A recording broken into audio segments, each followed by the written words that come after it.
నమస్తే సకులు. ఈరోజు కథలోకి వెళ్దాం. ఈరోజు కథ పేరు ఆరోగ్య రహస్యం. కుబేరుడు అనే యువకుడికి అష్టైశ్వర్యాలు ఉన్నాయి, కానీ ఆరోగ్యం లేదు. తన ఆరోగ్యం చక్కపడడానికి ఎన్నో మందులు సేవించాడు, కానీ లాభం కలగలేదు. అందుచేత అతను ఎప్పుడూ దిగులుగా ఉండేవాడు. కుబేరుడి మిత్రుడు చరకుడు అనేవాడు ఏదో పని మీద వచ్చి కుబేరుడి ఇంట బస చేశాడు. అతను తన మిత్రుడి అనారోగ్యం గురించి విచారించాడు. అతను పెద్ద ఘనవైద్యుడు కాకపోయినా గృహవైద్యం తెలిసినవాడు. అతడు కుబేరుణ్ణి తనకు తెలిసిన మేరకు పరీక్షించి అతని శరీరంలో ఏ దోషము లేదని తెలుసుకున్నాడు. చరకుడు కుబేరుడి దినచర్య గురించి ప్రశ్నించాడు. కుబేరుడు ఉదయం కాలకృత్యాలు తీర్చుకుని పలహారం చేస్తాడు. తర్వాత కొంచెం సేపు తమ ఆస్తికి సంబంధించిన లెక్కలు చూస్తాడు. మధ్యన పళ్ళరసం తీసుకుంటాడు. తర్వాత కాసేపు విశ్రాంతి తీసుకుని భోజనం చేస్తాడు. భోజనం చేసి నిద్రపోతాడు. నిద్ర అయ్యాక తమ వ్యవహారాలు చూసే ఉద్యోగుల మీద అజమాయిషీ చేసి తన తండ్రితో సొంత వ్యవహారాలను గురించి చర్చిస్తాడు. రాత్రి భోజనం అయ్యాక పడుకునే ముందు మళ్ళీ పళ్ళరసం తాగుతాడు. కుబేరుడు ఈ వివరాలన్నీ చెప్పి చరకుడితో, నన్నేదో భయంకరమైన వ్యాధి పట్టుకున్నది. అది మందులకు లొంగేది కాదు. పళ్ళరసం నోటికి బాగుండదు. భోజనం హితవుగా ఉండదు. నా జీవితం ఇలా గడిచిపోవలసిందేగా అని నిరుత్సాహంగా ఉంటుంది అన్నాడు. చరకుడు నవ్వి, నిరుత్సాహపడకు. నీకు ఔషధాలతో పాటు గాలి మార్పు కూడా అవసరం. 1 మాసం పాటు మా ఊరు వచ్చి ఉండు. నీ ఆరోగ్యం బాగుపడుతుందని నా నమ్మకం అన్నాడు. కుబేరుడు తండ్రి అనుమతితో చరకుడి ఊరు వెళ్ళాడు. ఆ గ్రామంలోని సంపన్నులు కళాప్రియులు. అందుచేత అక్కడ నిత్యము వినోద కార్యక్రమాలు జరుగుతూ ఉండేవి. కుబేరుడికి ఆ కార్యక్రమాలు అమితమైన ఆనందాన్ని కలిగించాయి. అందుచేత అతను రోజు సాయంకాలం కోసం ఆత్రంగా ఎదురు చూసేవాడు. అతనిలో కొత్త ఉత్సాహం చూసి చరకుడు, మా ఊరి గాలి నీకు పడినట్లుంది. నీలో ముందు లేని ఉత్సాహం కనబడుతోంది. నిన్న రాత్రి నాకు ఒక గోసాయి కనిపించాడు. గోసాయి అనగా సాధువు. అతనికి నీ జబ్బు గురించి చెబితే అడవిలో కోయగూడెం సమీపంలో ఒక మూలిక ఉన్నదని, దాన్ని వాడే స్వయంగా పీకాలని, ఆ మూలికతో నీ వ్యాధి నయమవుతుందని అన్నాడు. నీకు అభ్యంతరం లేకపోతే ఇప్పుడే బయలుదేరి వెళ్ళి వద్దాం అన్నాడు. సాయంత్రానికల్లా తిరిగి రాగలమా అని కుబేరుడు అడిగాడు. ఎందుకు రాలేము? ప్రయాణం కొద్ది గంటలే పడుతుంది అన్నాడు చరకుడు.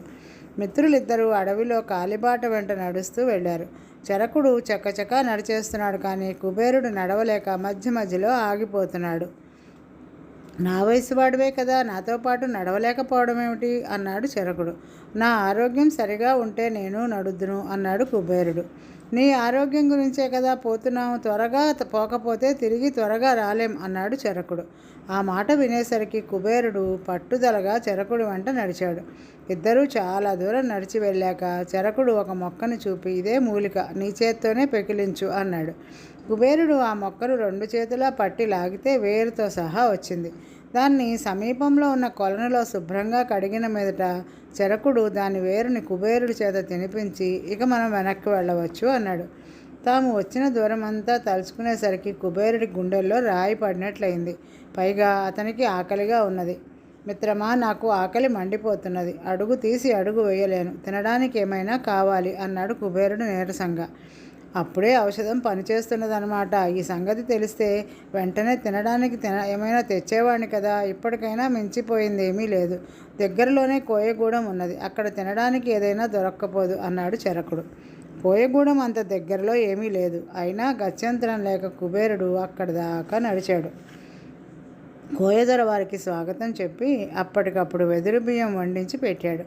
ఆకలి కరకరలాడుతుంటే తాను ఏమి తింటున్నది తెలియకుండానే కుబేరుడు ఆవురావురుమని తినేశాడు. భోజనం అయ్యాక ఇద్దరికీ నిద్ర వచ్చింది. కోయదొర వాళ్లకు పడకలు ఏర్పాటు చేశాడు.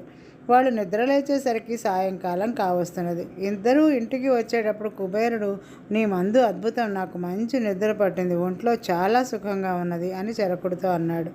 ఆ రాత్రి కుబేరుడు కడుపు నిండా తిని ఒళ్ళు తెలియకుండా నిద్రపోయాడు. మర్నాడు చరకుడు అతనితో, నీ ఆరోగ్యం చక్కపడింది కనుక అసలు విషయం చెప్తాను. ఆకలి పుట్టడానికి ఉపవాసం తప్ప మరో మందు లేదు.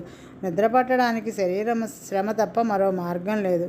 మనసు ఉల్లాసంగా ఉండాలంటే వినోద కార్యక్రమాలు అవసరం. ముందే ఈ మాట చెప్తే నువ్వు నమ్మవని మందు పేరు చెప్పి ఇలా తీసుకువచ్చాను. ఇక ముందు ఆకలి వేస్తేనే కానీ తినకు.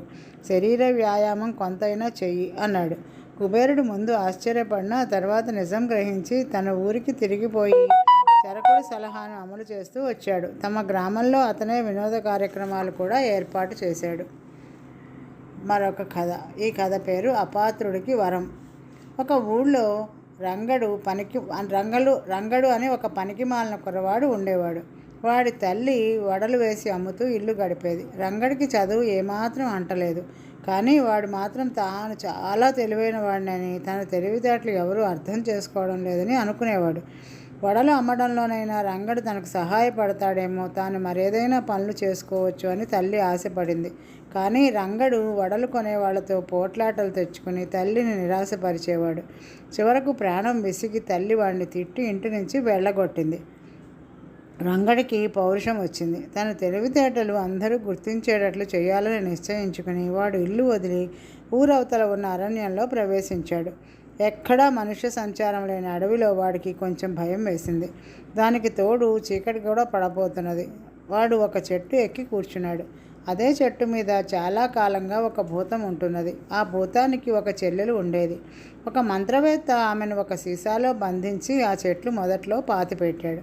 చెట్టు మీద ఉన్న భూతం తనకు తానే నేలను తవ్వి చెల్లెల్ని విడిపించలేదు. అందుకు ఎవరి సహాయమైనా కావాలి. ఎప్పుడు ఎవరో ఒక మనిషి చెట్టు ఎక్కినట్లు గ్రహించి భూతం, ఎవరయ్యా నువ్వు అని అడిగింది.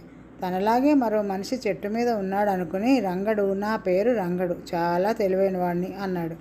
ఆహా, తెలివైన వాడు అయితే నాకు ఒక చిన్న సహాయం చేయి అన్నది భూతం. తనను ఒకరి సహాయం అడుగుతున్నందుకు రంగడు ఎంతో గర్వపడి, తప్పకుండా చేస్తాను, ఏం సహాయం కావాలో చెప్పు అన్నాడు. చెట్టు దిగి చెట్టు మొదట్లో తవ్వి నేలలో పాతి ఉన్న సీసా తీయి అన్నది భూతం. రంగడు చెట్టు దిగి నేలను వేళ్లతో కెలికి చూశాడు. నేల గట్టిగా ఉన్నది.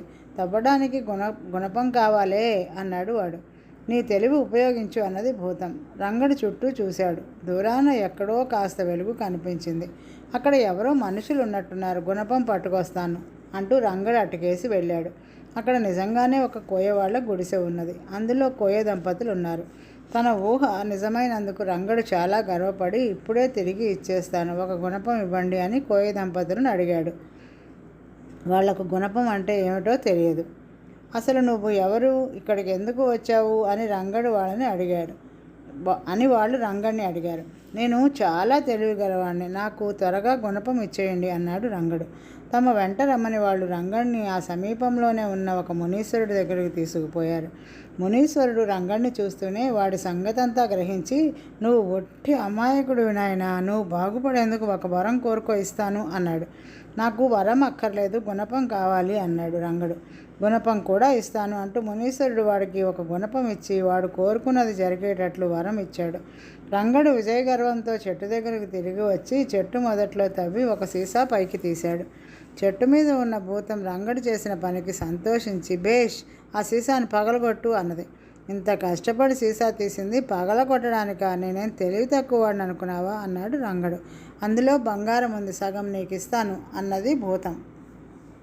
తన తెలివితేటలతో బంగారం సంపాదిస్తున్నందుకు రంగడు గర్వపడి సీసాను నేలకేసి గట్టిగా కొట్టాడు. పెద్ద చప్పుడుతో సీసాలోంచి భూతం బయటకు వచ్చింది. ఎక్కడ నా బంగారం అంటూ అరిచాడు రంగడు. వాడు భూతాన్ని చూడలేదు. చెట్టు మీది భూతం వాడి ముందు కొన్ని బంగారు నాణాలు విసిరింది. రంగడు వాటిని ఏరుకుని తన ప్రయోజకత్వం తల్లికి రుజువు చేద్దామని చీకట్లోనే పడి ఇంటి దారి పట్టాడు. మధ్యదారిలో వాన వచ్చింది. వానలో ఇంకా ఎంతో దూరం నడవడం వాడికి చిరాకు అనిపించింది. మునీశ్వరుడి వరం జ్ఞాపకం వచ్చి, నేనుండే దేశంలో వానలు ఉండరాదు అని కోరుకున్నాడు. వెంటనే వర్షం ఆగిపోయింది. రంగడు తన తెలివితేటలకు అమితంగా సంతోషపడి ఇంటికి పోయి తల్లికి బంగారం ఇచ్చి తాను సాధించిన ఘనకార్యాలన్నీ తల్లికి గర్వంగా చెప్పాడు. మునీశ్వరుడు ఇచ్చిన వరంతో తన వానను ఆపాడని తెలియగానే వాడి తల్లి అదిరిపడింది. ఈ సంగతి తెలిస్తే 10 మంది కలిసి వాడిని చంపేస్తారు. అయినా వాడు వెర్రిబాగులు వాడు కనుక వాడు చెప్పింది నిజం కాకపోవచ్చని ఆమె తనను తాను సమాధానపరుచుకున్నది. కానీ అది మొదలు ఆ దేశంలో వానలు లేవు. తీవ్రమైన కాటకం ఏర్పడింది. అయితే దేశం సంపన్నమైనది కావడం చేత రాజు ఇతర దేశాల నుంచి ఆహార ధాన్యాలు కొని ఆ సంవత్సరం గడిపేశాడు. కానీ మరుసటి ఏడు కూడా దేశంలో వర్షం లేదు. విచిత్రం ఏంటంటే చుట్టుపక్కల దేశాల్లో భారీగా వర్షాలు కురుస్తున్నాయి. కానీ తమ రాజ్యంలో మాత్రం చుక్క వర్షం కూడా లేదు. రంగడి తల్లికి ఇప్పుడు రంగడి వరం మీద నమ్మకం కుదిరింది. ఆమె తన కొడుకుతో అరణ్యంలో మునీశ్వరుడు ఉండే చోటకి పోయింది. అయితే ఆ మునీశ్వరుడు అక్కడ లేడు. ఆయన ఎక్కడికి వెళ్ళాడో కోయేవాళ్ళకు కూడా తెలియదు. రంగడి తల్లి రాజును చూడబోయి, మహారాజా, నా కొడుకు అభయం ఇచ్చేటట్లుంటే వానలు కురవకపోవడానికి కారణం చెబుతాను. దేశాన్ని కాపాడే మార్గం మీరే చూడండి అన్నది. నీ కొడుకు అభయం ఇస్తున్నాను చెప్పు అన్నాడు రాజు. ఆమె జరిగిందంతా చెప్పి, ఎందుకు పనికిరాని నా కొడుకు దేశానికి కూడా పనికిరాకుండా పోయాడు అని కళ్ళనీళ్లు తుడుచుకున్నది. రాజుకు మతిపోయింది. ఆయన తన మంత్రితో ఆడిన మాట నిలబెట్టుకుని అపఖ్యాతి రాకుండా చూసుకోనా, లేక ఈ పనికిరాని కుర్రవాడిని చంపి ప్రజల ప్రాణాలు కాపాడనా అన్నాడు. మంత్రి ఒక్క క్షణం ఆలోచించి, రంగడు పనికిరానివాడు ఎలా అవుతాడు ప్రభు? వాడు ప్రాణాలతో ఉంటే మీరు చక్రవర్తి కావచ్చు అన్నాడు. అదెలా అన్నాడు రాజు. రంగడు తాను ఉండే దేశంలో వానలు పడకుండా వరం కోరుకున్నాడు. వాడు ఏ దేశంలో ఉంటే ఆ దేశంలో వానలు పడవు. వీడిని 2 ఏళ్ల పాటు ఏ దేశంలో ఉంచితే ఆ దేశం ఆర్థికంగా దెబ్బతిని మనకు సులభంగా వశమవుతుంది అన్నాడు మంత్రి. మంత్రి ఆలోచన బ్రహ్మాండంగా పారింది. కొద్ది సంవత్సరాల కాలంలో చుట్టుపక్కల ఉన్న దేశాలన్నీ రాజుకి లొంగిపోయాయి. ఆయన అన్ని దేశాల మీద చక్రవర్తి అయ్యాడు. ఇక్కడ రంగణ్ణి ఏం చేయాలి అనే సమస్య వచ్చింది. రాజువే అన్ని దేశాలను, ఈ సామ్రాజ్యంలో రంగడు ఎక్కడ ఉన్నా అంతటా కాటకం వస్తుంది. చక్రవర్తికి మంత్రి మరొక అమోఘమైన ఆలోచన చెప్పాడు. దాని ప్రకారం రాజు ఒక చిన్ని గ్రామాన్ని స్వతంత్ర రాజ్యంగా ప్రకటించి దానికి రంగడిని రాజుగా అభిషేకించాడు. రంగడి రాజ్యంలో వానలు పడవు, పంటలు పండవు. కానీ చక్రవర్తి నుంచి రంగడి రాజ్యానికి ఎంత కావాలంటే అంత ధన సహాయం లభిస్తూ ఉంటుంది. సోమరిపోతులకు, విలాస జీవితాలు గడపదలిచిన వారికి అది ఒక అద్భుతమైన దేశం. ఒక ముని ఒక అపాత్రుడికి ఇచ్చిన వరం ఆ రాజ్యం రూపంలో వెలిసింది. ఈరోజుకి కథ సమాప్తం సకులు. తిరిగి రేపు కలుద్దాం. నమస్తే.